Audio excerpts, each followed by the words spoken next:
Well, let's get reading.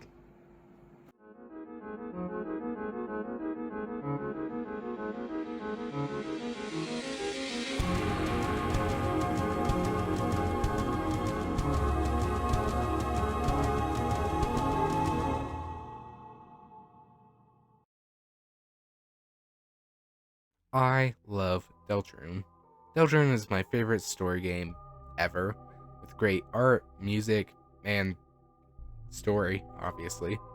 But there is one small, not so important thing that I've wanted to talk about forever, and that is the religion of Deltarune's world. Since I played Chapter 2 back in 2023, and especially after I played Chapter 4, I've been wanting to learn more about Hometown's religion and other religions within Deltarune's world. So that is partially what we're going to be talking about today. Now, this video I've had planned for a long time, but I did not start working on it because I'm kind of lazy. And when I started working on it a couple weeks ago, Chapter 5 was announced halfway through the writing of the script. So I rewrote it, and here's the plan.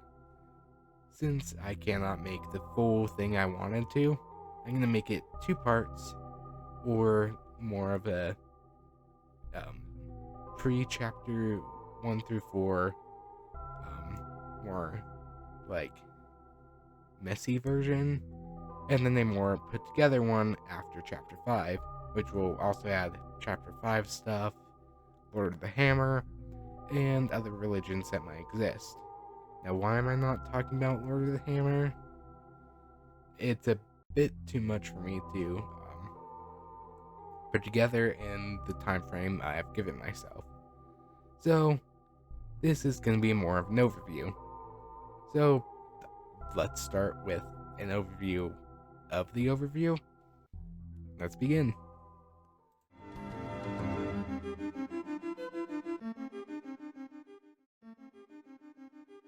The most important thing to talk about when talking about Hometown's religion is the prophecy. Now, the prophecy is the main story of the game, but it seems to be split up in interpretations or sections, basically, depending on where you are and who you talk to. So, let's begin. The glass is what we see in Chapter 4's Dark World, is also where we get the most information on the prophecy. It is the most complete version we have, but the reason I don't think it's a true one-to-one copy of the true prophecy is because it's a bit dumbed down, despite it speaking riddles. The roaring, or the calamity as it's been called, is not really mentioned, despite it seemingly being very important. Also, it doesn't have any of the rules Rouse talks about. Anyway, speaking of Rouse, the words, as I called it for some reason, is the prophecy Rouse tells us. Not what he has, but what he tells us in chapter 1 and 2 and 3, 4. Basically his more happy, fun adventure version of the prophecy. It has more detail on stuff like the angel's heaven and the roaring, but leaves out stuff like the final prophecy. It's just a happier, more adventurous form of the prophecy. And finally, there is the paper, or Hometown's prophecy. You know that this version is missing stuff, since they mentioned that many of the words have been lost to time. And we also know that it's likely been interpreted in different ways. Now, this is what we'll be focusing on. The Hometown Prophecy also has more stuff like Lord of the Hammer and Dragon Blazers, which are all based on each other, but I don't have enough time to talk about those. So yeah. Now that we have all that together, let's begin talking about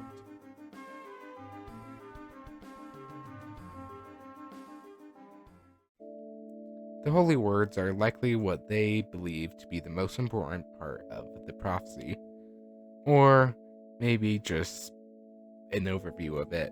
Although it's very hard to tell because most of the information we get is from Caddy. And, yeah. It's very hard to figure things out from her. But let's try our best to piece it together. We know from Caddy that the prophecy was foretold by time and space. It likely comes from the angel due to a line of dialogue Alvin says about the angel making difficult path for Asgore. Other stuff we know is that there are heroes. She does not say how many, but it's implied in other places that it is likely 3. These heroes specifically are mentioned to have swords, although we don't know if all 3 of them have descriptions. But we do know one of them does. He's described to have, like, horns, said Rouse. Bad things also happen in the story. Callie specifically mentions a calamity, which is most likely the roaring, but she doesn't get too into it because she doesn't remember. Sadly, that's about it. That's all she gives to us. And yeah. Although that won't be the last time we hear from her, since I have more a bit later.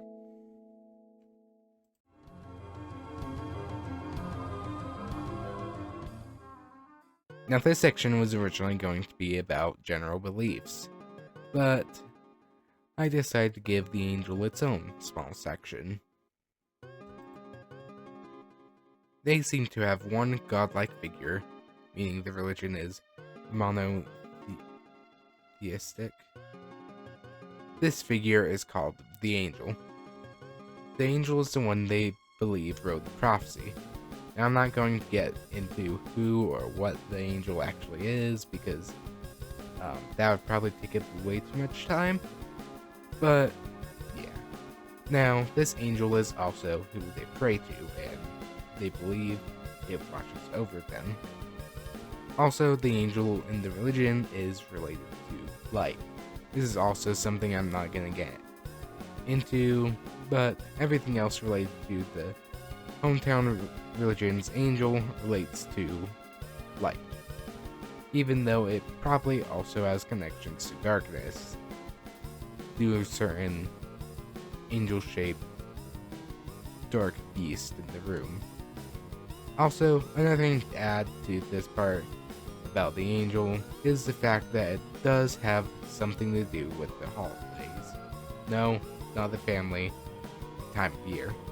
As Noel dressed up as an angel for the holiday pageant, and there was an angel doll with other holiday decorations in the holidays basements.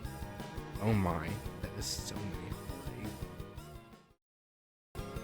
Also, another thing I forgot to add on to the script for some reason is a description of the angel, at least how the hometown people think it looks.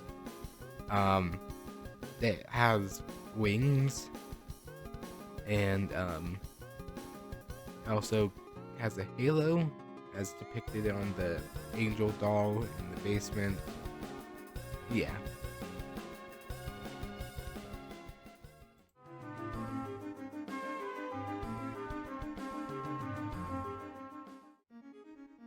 Now that I'm done talking about the angel for now, let's talk about other stuff Callie's talked about. To go a bit more in depth with what she said, she mentions that the main thing of their religion is to be nice to everyone, because everyone could be someone to change the world. They also believe that the heroes could be anyone. Also, another thing going along with this is the fact that Susie says that the church is a bit tolerant, in response to Chris attempting to summon demons and stuff with Caddy. Going along with the tolerant thing, the single most interesting thing about the religion before Chapter 4 is the fact that they don't have a form of sin or confession in their religion. Now, their religion, obviously, is a parody of Christian religions, but the fact that they don't have a form of sin sets it apart, especially in Chapter 2, since Chapter 4 added a lot more to separate it. Other random things include the fact that in Chapter 1, EC says that service was on Sundays, but Chapter 4 takes place on a Saturday. At first, I thought this was because of the festival and maybe it got moved. Alvin says that the day is a day of rest in Chapter 4.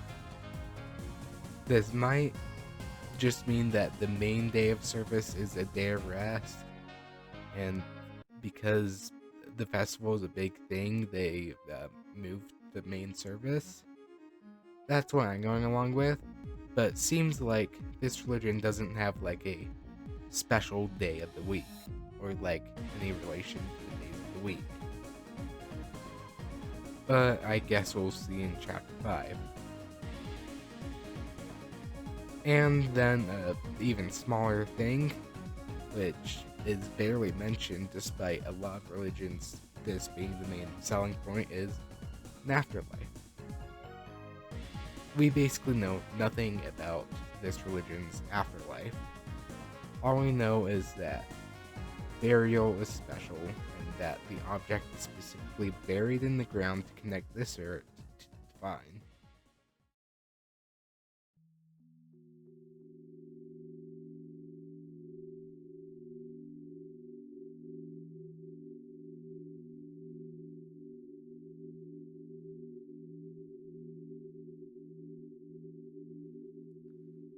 Well, thank you all for watching this. This is my first ever scripted video or video essay. I've done scripted videos before, but yeah. And just wanted to talk a bit. With part 2, I'm doing a bit more of an idea I forgot to mention in the intro, which is doing a complete rewrite of this script and just doing it all from scratch, basically. I mean, I'll use ideas from this one, but I'll basically go way more in depth with everything. But yeah, that will happen. I'll probably release it a couple months after Chapter 5. Although I do want to work on other projects in the meantime, like the actually programming games and all other stuff. I've had to record this part like 3 times because the first time it was a bit too silly, the second time too somber because it was like 12. But I'm still keeping all the music from that since I already edited it. Anyway, speaking of Chapter 5, it comes out in how many hours actually? 6 days and 23 hours. Man, I missed the week mark by an hour. I genuinely can't wait. I've loved this game so much, and Chapter 5 is gonna be like crazy, I feel. But yeah. Speaking of other channel stuff, I am gonna be streaming Deltarune, hopefully, on the day it releases. But no matter what, I will be recording it and will upload it, probably an edited version or the full thing, depending on how things are. I also will be trying to stream this Saturday, maybe earlier. Depends on if I get my internet working, which I need to test stuff. So yeah, I try to stream every Saturday, but I will miss some, and basically I go off vibes. But anyway, And thank you guys for watching. And remember, Deltarune is waiting.